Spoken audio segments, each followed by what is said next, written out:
Hello and welcome back to the Snooker Shed. This is part 3 of the essential shots that will help you break build round the black.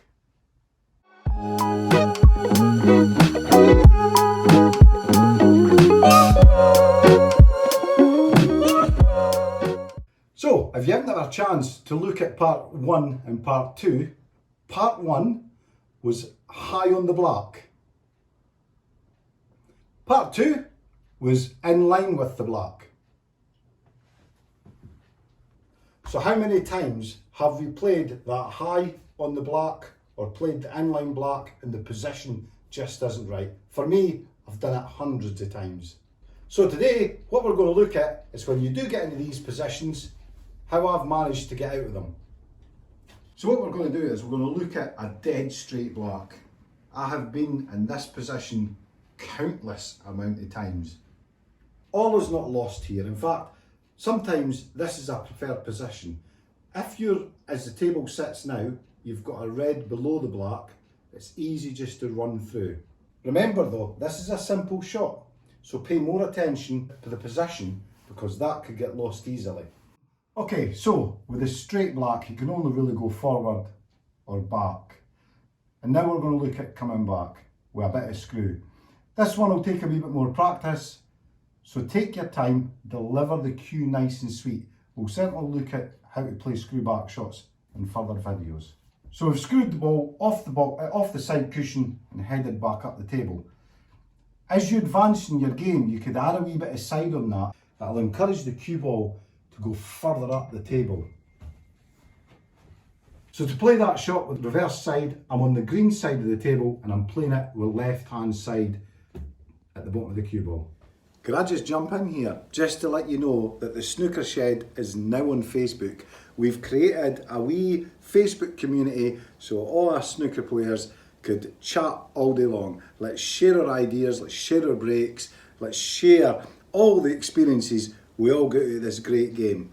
Go onto Facebook, type in the Snooker Shed and I'll see you there.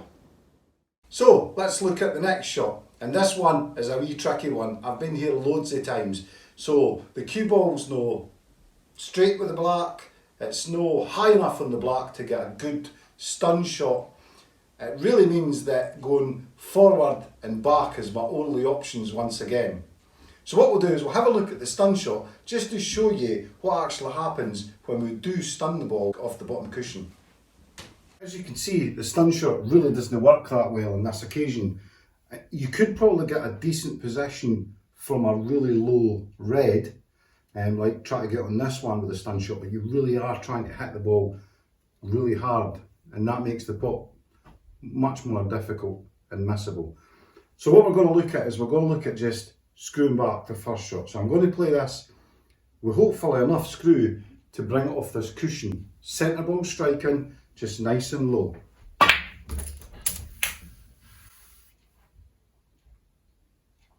Happy with that shot? So it brings me back into that triangle configuration and you can see that I'm back on to that red.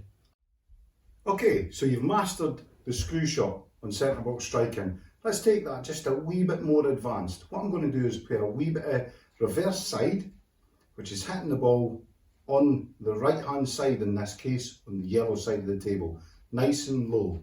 And what I'm hoping that will happen is the cue ball comes back off the cushion. This time that'll skew more up towards the pink. There you go. You can see the effect that you can get by putting that bit of side on. It's a tough shot though, a real tough shot, because you're having to play that with lots of side and you are hitting it quite firm as well. So it does make it an extremely difficult shot, but practice it and enjoy it when it goes right. So in this situation, here's what I've practiced to get myself out of this difficult positional shot. What I'm going to play is a lot of top on the ball. I'm just going to go centre ball striking at this time, but nice and high on the cue ball. Okay, so you can see the natural path of the cue ball is going to bring me back up the table, even though I've got that difficult angle. But if I add just a little bit of running side, and on this side of the table, it's a bit of left hand side, you're going to see how the cue ball then moves a lot quicker and gets me further up. So there you go. You could see adding that wee bit aside how much more momentum and action I've got on the cue ball to bring it further up the table. It takes a lot of practice to get it right. But when you get yourself into a wee bit of trouble, sometimes it takes a wee bit extra to get back out of it. Okay, so we landed slightly low on the black this time. So let's look at the possibilities that I'm going to get for this shot. Let's just hit it, centre ball striking, and get the angle of the pot. I've left the reds on the table as a reference to see where the cue ball is going to go on each shot. Good, centre ball as expected, just takes it up the table.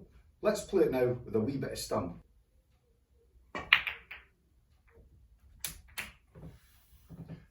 And as expected, we careered more into that group of reds. Okay, so let's play it with a wee bit of screw and see what happens to the cue ball this time. Pretty much as expected, it's not that far away from the inline black, so the effect is going to be the same. And what makes this shot even worse is the further this cue ball travels towards the black cushion, the more difficult the pot comes into that pocket, and the positional play from there is it's almost guesswork. You're just hitting it and hoping you get somewhere. So, once again, if you've got to this part of the video, thanks for watching to the end. So what we've looked at in this wee mini-series is some of the shots round about the black that I think really help your break building skills if you can crack them. So in this video though, we've introduced a wee bit of side. There is going to be videos on side. It's quite a complex subject to understand what happens when we're playing a bit of side, and I definitely recommend that you only play up and down the cue ball to begin with. Have a wee experiment with it at the shots I've shown you, and if you've got any questions about side or anything else we've covered, just leave me a wee comment down below. And while you're down there, have a look for that subscribe button, and right next to it I'm sure there's a wee bell. Give that a wee ding for me. So thanks for watching, and I'll see you on the table.